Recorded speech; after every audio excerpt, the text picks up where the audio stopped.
Take one.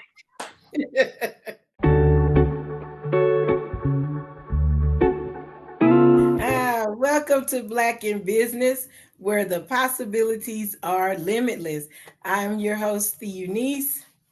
And I'm Miss Gabrielle, also known as Miss G. And welcome to another episode. If you did not join us at last week's episode, please go back and look at it because some of what we will be talking about is building on top of that. So please go check it out. And we hope that you are enjoying what the content that we are sharing. But let's jump into it. What is our topic for today? Our topic is changing our mindset, changing your mindset. So I say I'm going to let you jump into it first. What does that mean? How do you do it? Okay, so I think it's a case by case basis. I definitely feel like everybody doesn't start out at the same place mentally when they become a business owner. But I do feel like it's one of like the most important things that you need to kind of grasp early on because it can save you, I feel like, a lot of hardship in between. So when I think of changing your mindset, I think of like everything that you're used to, the norm, what you grew up seeing. If you saw people working, if you saw people going to school, if you saw people become professional students, meaning that they got a degree after degree after degree, but you don't see them actually applying it. Whatever you saw, whatever's the norm in your household, in your environment, starting to question, is that going to give me the life that I want?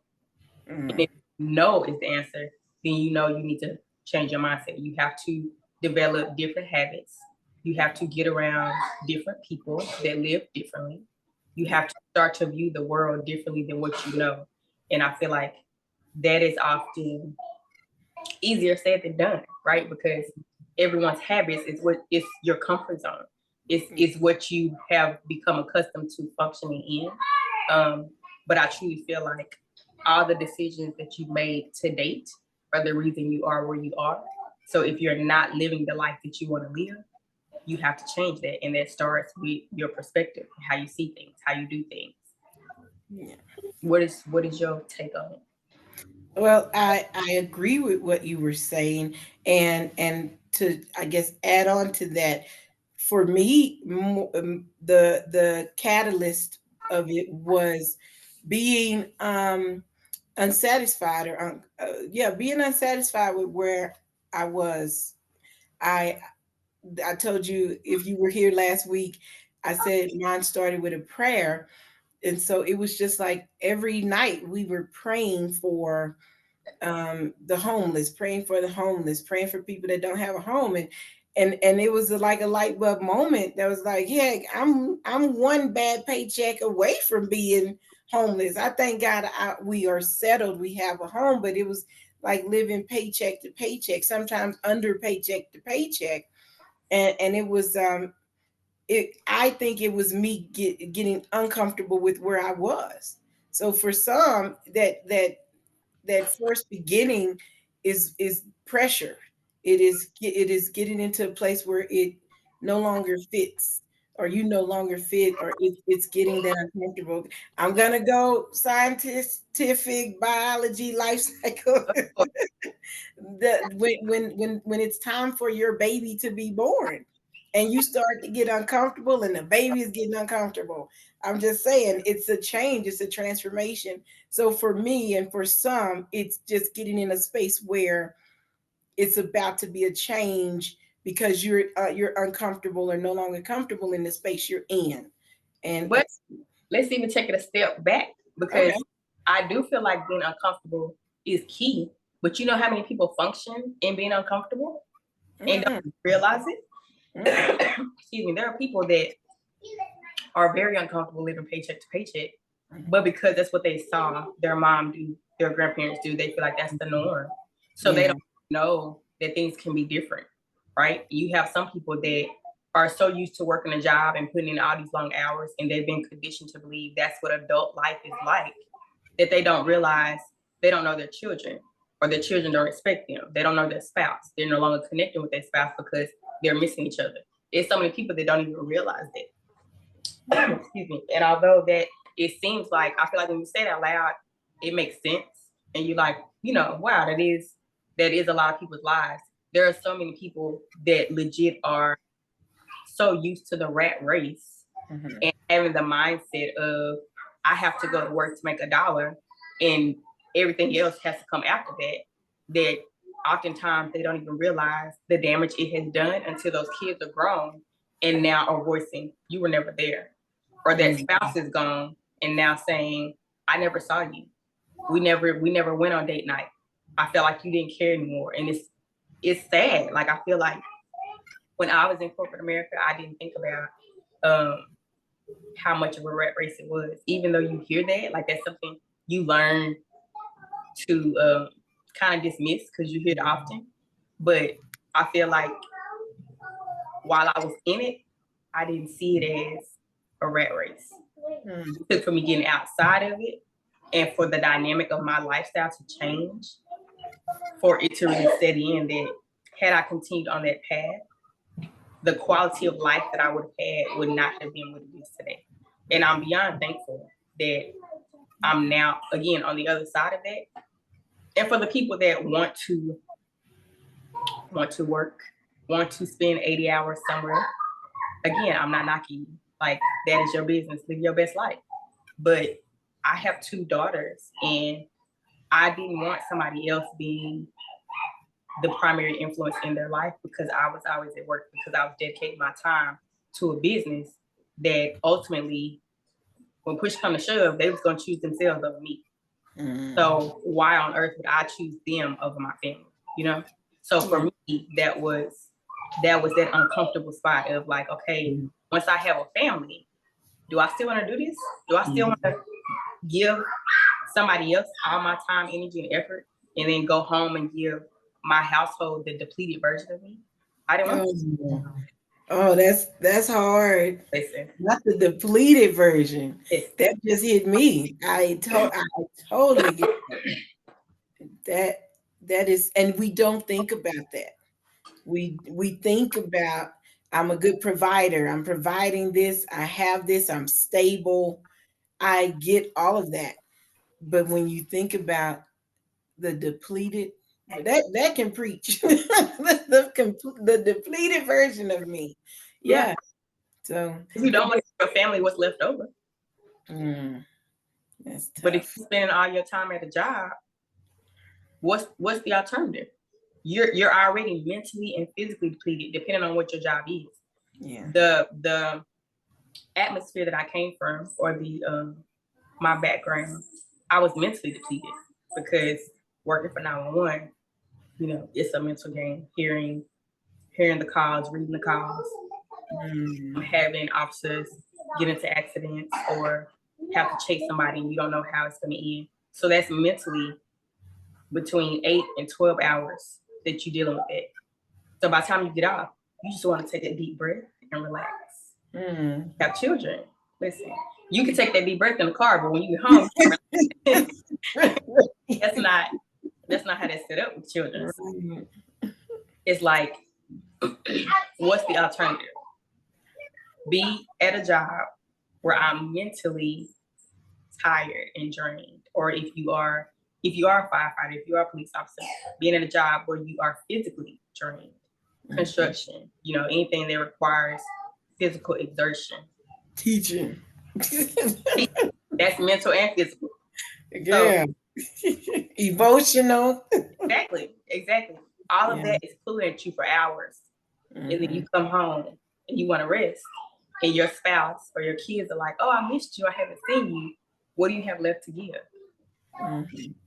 That reminds me of a book, Just in the Moment, that talks about I don't know the percentage, but a large number of people, like what was it? The highest rated death of adults was Monday morning at 9:00 a.m.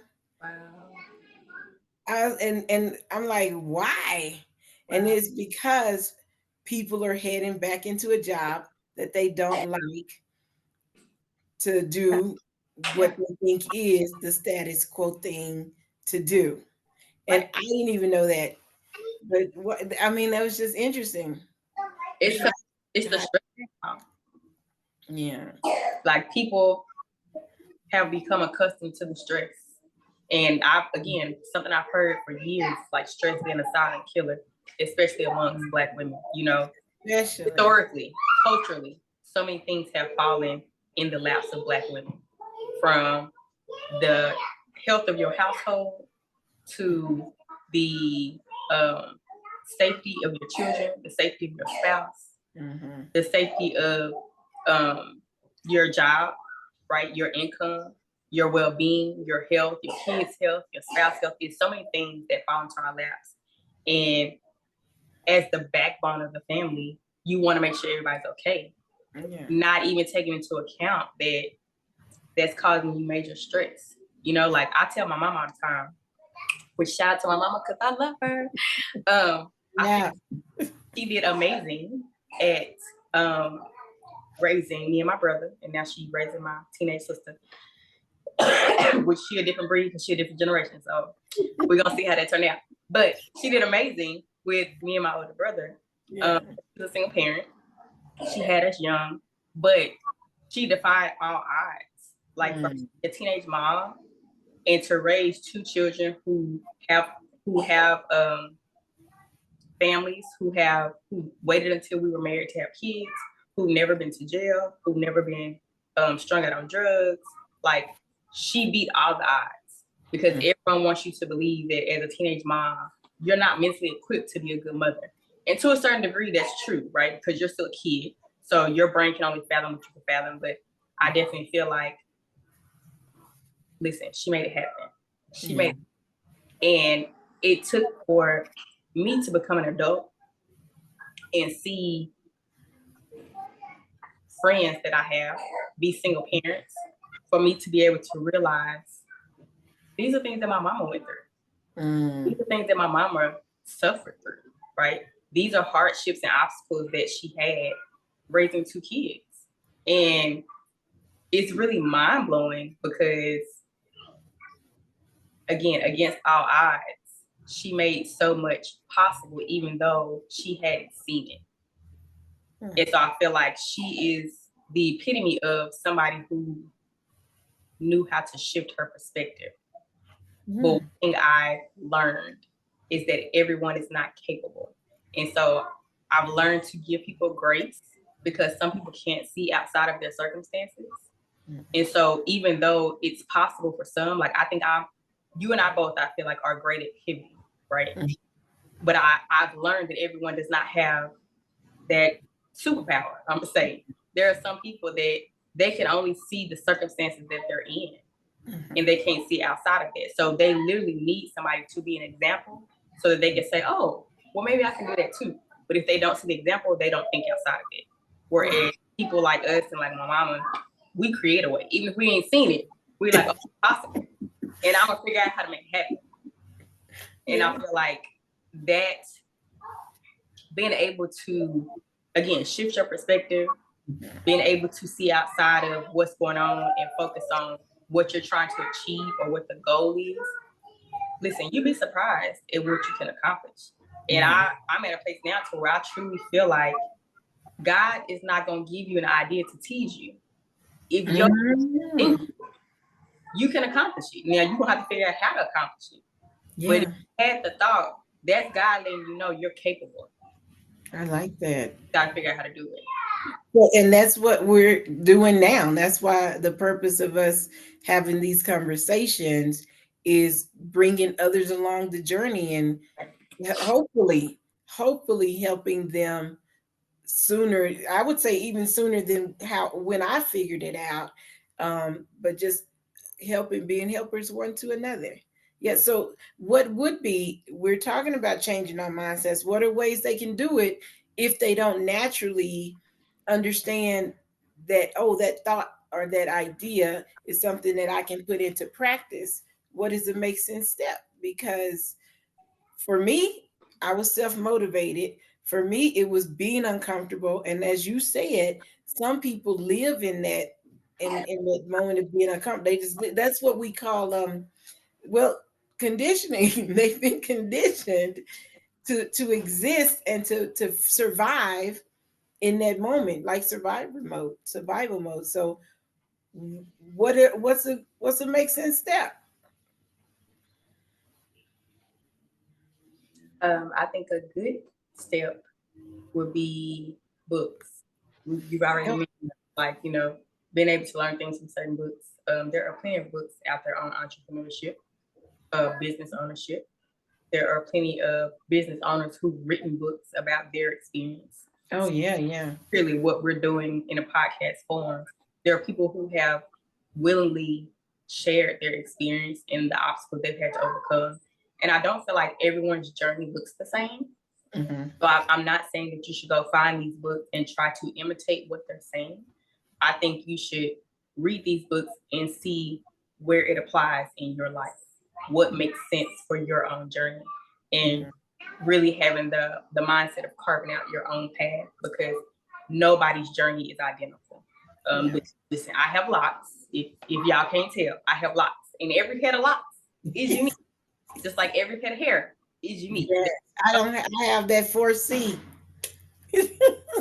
There is no head of hair, locks or loose natural, that looks exactly like the next head of hair, because God created us uniquely and divinely. So I feel like your business ownership path is going to be the exact same. It's going to be unique, and it's going to fit what makes sense for you. So another part of changing your mindset, along with the first step, is having the understanding that your path is your path.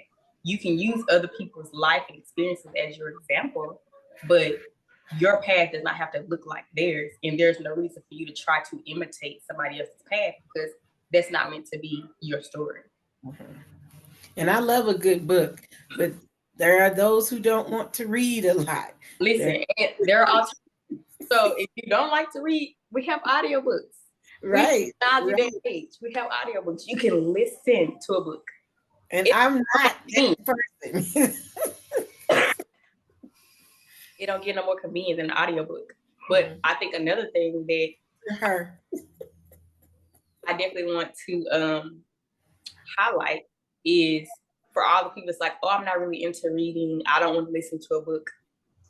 I think you should ask yourself, are you comfortable where you at? Because if you're comfortable where you at, then don't change nothing.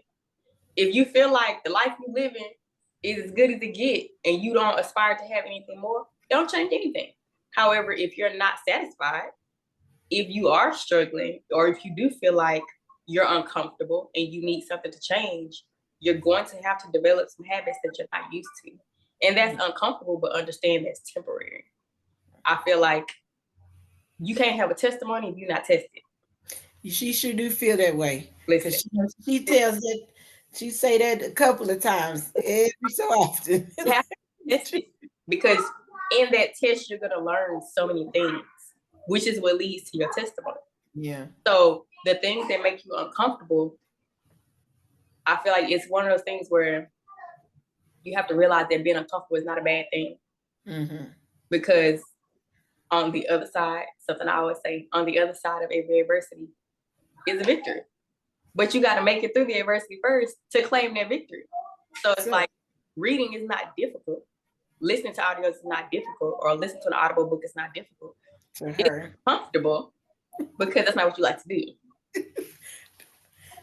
And I'm that one. I'm that person. I need a book. I want to turn the page. I want to highlight, take notes. Because you're a teacher. It's because you're a teacher. No, it's because you want the physical copy, because I do. The teacher was in you before you were a teacher. So you It absolutely was. But and I've said this to you, if I'm listening to an audiobook, my mind it has gone somewhere else, and I don't even know what I have missed. Right. And right. So but then I'm wasting time. Intentionality. I was very intentional. Yeah, I'd put that in play. If you know you're going to sit down and listen to an audiobook, you need to give yourself 10 to 15 minutes. Start out small.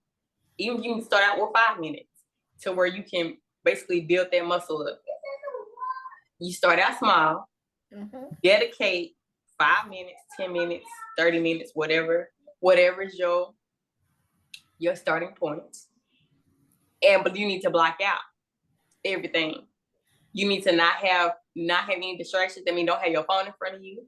That means for small children, if you got some help, or if they're old enough to understand, okay, I need 5 or 10 minutes, go play. You go play a game, go read your book, go do something on YouTube, whatever your device is, and you sit there and you focus. Again, it's not something that is necessarily going to be easy when you first start, but as you continue to practice that, it will exercise that muscle, and you will eventually get to a point to where, okay, I can do this. But at the same time, there are people that prefer audible books versus a hard copy and sitting down and reading, and there are people that prefer to sit down and read versus an audible book. So I feel like, different strokes for different folks. Again, it's not a one size fits all. It's whatever fits you best. So if you know that you can sit down and physically read a hardcover, by all means, do that. But for the people that are like, okay, well, I don't have 10 minutes to just sit and be still, so I need this audible book. I'm gonna go do my what they call it, cycling.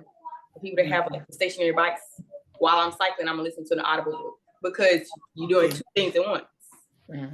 So for those people, they have to what they call it, habit stack. Like, I think that's such a great example of how it's not a one size fit all business ownership, because you love a good audiobook, and you will talk to me about audiobooks till I'm blue in the face, and I can take it or leave it, because I already know in 1 second, because my brain's constantly creating. I might have heard something on the audiobook, but then my brain took 15 minutes to create an idea, and I have missed 15 minutes of that, and I don't want to go back. But you enjoy that. I want a hard copy. So it's I do both. Yeah, God bless you. It depends on what makes the most sense for that day. If I'm in the car heading to a meeting, okay, I have 30 minutes where I'm in the car, I can listen to the audiobook. I can't physically read a hardcover and drive, so an audiobook makes more sense. And consider I'm in a car, what else would I be focused on outside of driving? Well, and that's another difference, because I don't drive here. We take Ubers, we take taxis or buses or planes or whatever. Do we have trains? Oh, the subway.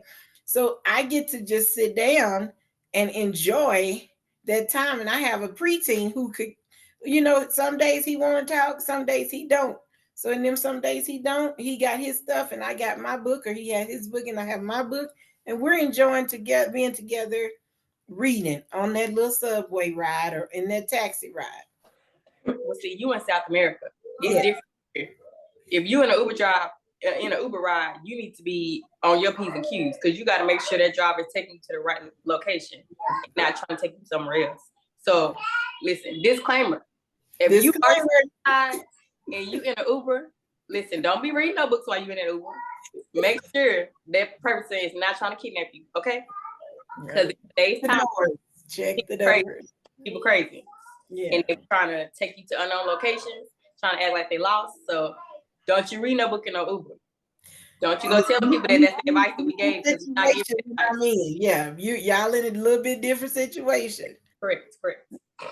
I get that reminded me. I wanted to mention we were talking about changing the mindset. We talked about audiobooks, physical books, but there are also great speakers.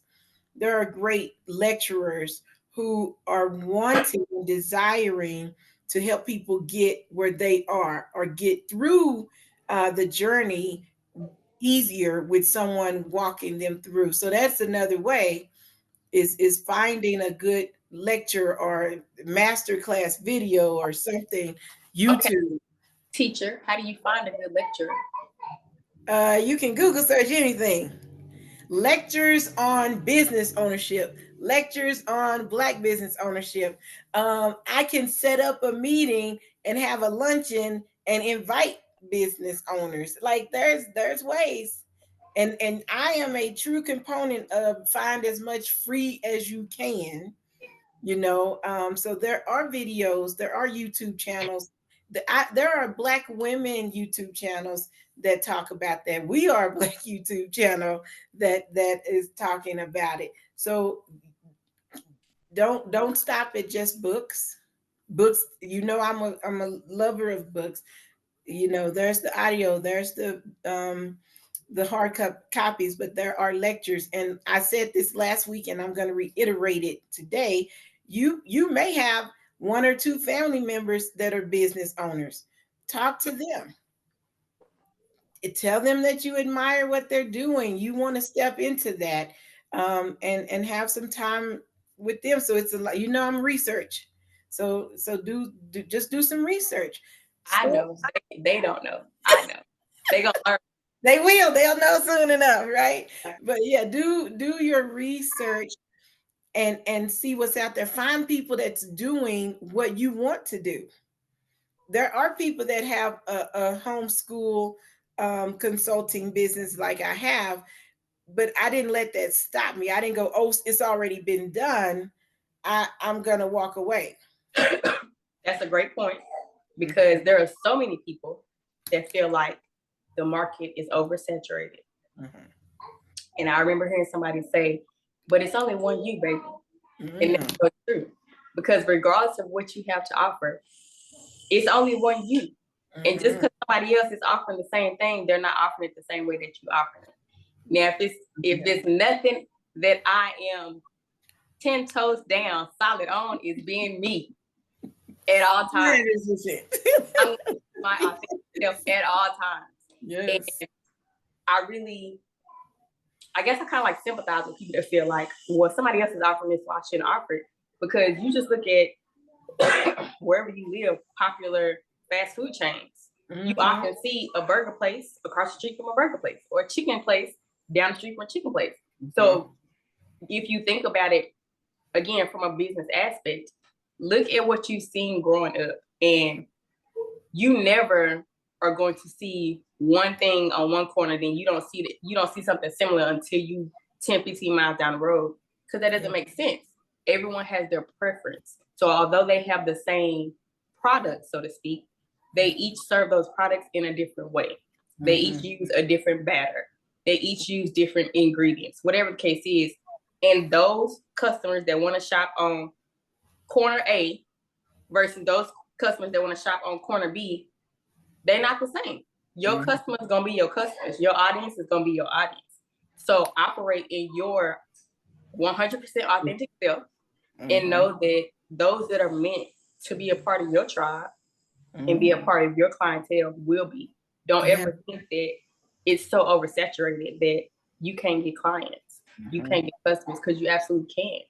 Mm-hmm. Never, I don't want to say dismiss, but never underestimate the power of you being you, because that's what people are going to connect with, you being you. Yeah. Underestimate the power. That's a good place to stop and let our viewers, let our people, our tribe to be able to sit on that and think through and practice. So we will be posting another video next week. We'll be talking about first steps. What are the first steps into business ownership? Take this week to start looking at these things that we talked about. Look for some books. If you're interested and want to know some that we might suggest, drop us a comment and we will be happy to give you some ideas. And then again, lots of books are free at the library. Audio, video, you utilize the library to do that research. Utilize those people you already know to do that research, and come back next week ready to jump into some first steps into business ownership. And if you don't want to drop a comment in the comment section, you are welcome to email us at the email that you see on the screen. It'll also be in the description box. Yeah. You can email us and we will respond to you directly. If you have questions that you want to ask, but you want to remain anonymous, feel free to send us an email and we will do our best to answer all the questions that we receive. And I think that about wraps it up for us today. So if anything that we shared today has been helpful, please like, comment, share, subscribe, all of the above, because we are changing lives all 2025. We will see y'all next week.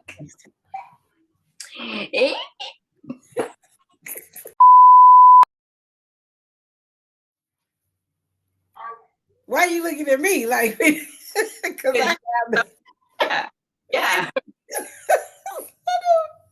What is our topic for today? Learn to put habits together. That's those daughters you wanted to be with. There you go. This is what business ownership can do.